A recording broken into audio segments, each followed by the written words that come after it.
জুলাই আন্দোলনকে কেন্দ্র করে আমরা প্রতি মুহূর্তে দাবি করছি জুলাই শহীদ ১৪০০, কখনো দাবি করছি ২০০০ দাবি করছি, কিন্তু এখন পর্যন্ত ২ বছর পেরিয়ে গেল, আমরা কিন্তু ৮৫০ কোটাতেও পৌঁছাতে পারিনি। সরকারি গেজেট ৮৫০-র নিচে, এবং সেই গেজেটের মধ্যেও বহু বিতর্ক তৈরি হচ্ছে।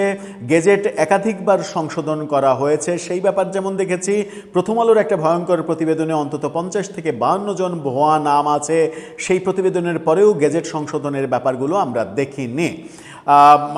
সেরকম একটা পর্যায়ে আমরা এবার কিছুদিন আগে একটা ব্যাপার নিয়ে আলোচনা করেছিলাম। এবার বাহরাইন থেকে যে খবর এসেছে সেই খবরটা মারাত্মক, এবং সেই খবরটা মানে ইউনূস সরকারের জন্য ভয়ঙ্কর বিপদের খবর। একজন জুলাই শহীদ তিনি বাহরাইন থেকে ঘোষণা দিচ্ছেন, আমি মরি নাই, আমি বেঁচে আছি। এবং তিনি অনেক কথা বলেছেন। তার সঙ্গে তিনি বাংলাদেশ দূতাবাসে এসে এই আবেদন করেছেন, আমাকে যেন জীবিত ঘোষণা করা হয়। চলুন একটু বাহরাইন থেকে ঘুরে আসি, জুলাই শহীদ কিভাবে কথা বলছেন এটা একটু বোঝার চেষ্টা করি। এই ভিডিওতে থাকবেন পলিটিক্স টিভির নিয়মিত আয়োজনে।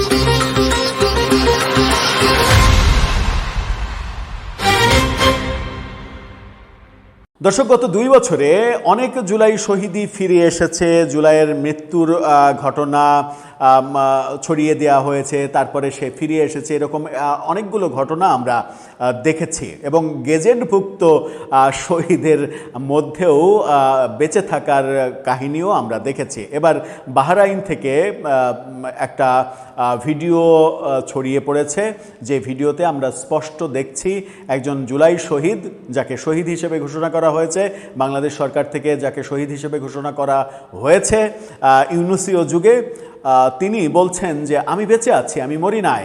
এবং তিনি বাংলাদেশ দূতাবাসে এসে নিজের আইডি, পাসপোর্ট সব কিছু জমা দিয়ে বলছেন, এই যে আমি, এই হচ্ছি আমি বেঁচে আছি, আমি মরি নাই। প্লিজ বাংলাদেশ সরকারকে বলেন তাদের ঘোষণা করতে যে আমি জীবিত। এবং তাকে নিয়ে যে ভদ্রলোক কথা বলছেন, তিনি বলছেন যে আপনি বাংলাদেশে যান, গিয়ে অন্তত আপনি যে মরেন নাই এটা প্রমাণ করেন, এই ঘোষণাটা বাংলাদেশ সরকারকে দিয়ে দেন, তা না হলে আপনি মারা গেছেন এটা কিন্তু প্রতিষ্ঠিত করার চেষ্টা করবে অনেকে, সত্যি সত্যি আপনাকে মেরে ফেলে। এটা কিন্তু ভয়ঙ্কর মন্তব্য। আমরা মানে কথোপকথনটা শোনাতে চাই না, একটা ভিডিও আপনাদেরকে দেখাই যেখানে ওই জুলাই শহীদ, তথাকথিত জুলাই শহীদ, তিনি তাকে নিয়ে একজন কথা বলছে, এবং সেটা বাংলাদেশ দূতাবাসে।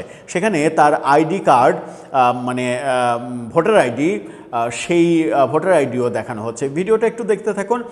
এই সেই ব্যক্তি যাকে আমরা দেখছি লাল টি শার্ট পরিহিত, এবং একজন মানে বেশ মোল্লা টাইপের হুজুর, মাথায় টুপি, তিনি এই ব্যাপারটা ক্যামেরায় ডিসকাস করছেন, এবং তিনি বলছেন যে এই ব্যক্তি কতটা অসহায়। এবং সেই ব্যক্তি এটা জানিয়েছেন যে ১৩ বছর হলো তিনি বাহরাইনে আছেন, ১৩ বছর বাহরাইনে, এবং জুলাই আন্দোলন যখন হয় তিনি ঘটনাক্রমে সেই সময় বাংলাদেশে ছিলেন, বাড়িতে এসেছিলেন, এবং তারপরে তিনি বাহরাইনে আবার ফিরে গেছেন।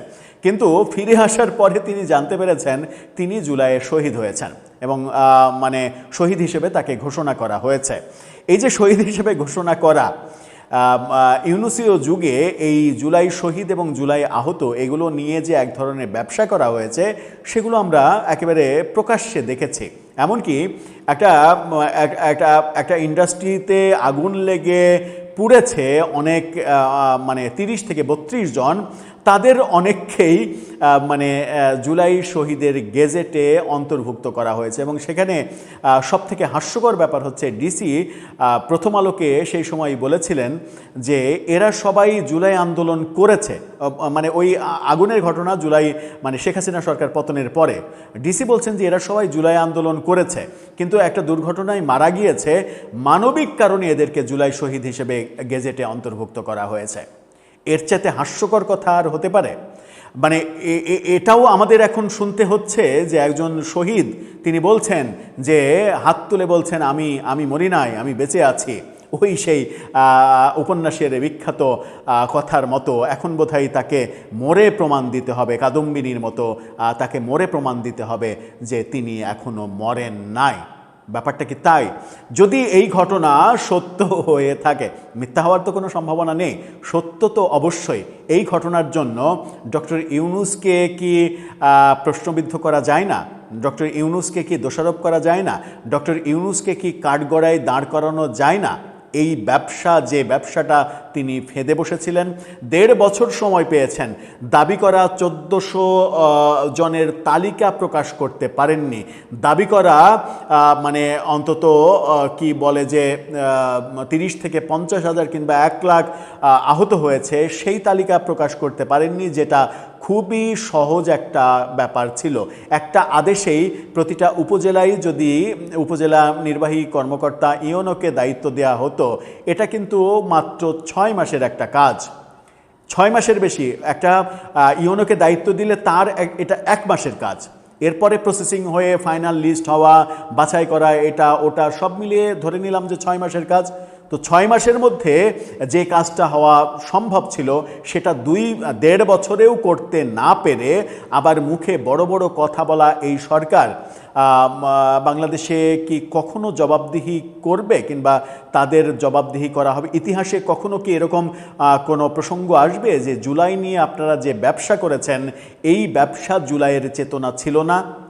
তার মানে আপনারা বাংলাদেশের শাসনভার গ্রহণ করেছিলেনই নিজেদের এবং নিজেদের গোষ্ঠীর স্বার্থ উদ্ধার করার জন্য, বাংলাদেশকে বিপদে ফেলার জন্য, বাংলাদেশকে 50 বছর পিছিয়ে দেওয়ার জন্য। দর্শক, আপনার কি মনে হয়? আপনার আশেপাশে এরকম কেউ আছে নাকি যে চিৎকার করে বলছে আমি মরি নাই? আপনার মতামত জানিয়ে লিখতে পারেন আমাদের কমেন্ট বক্সে।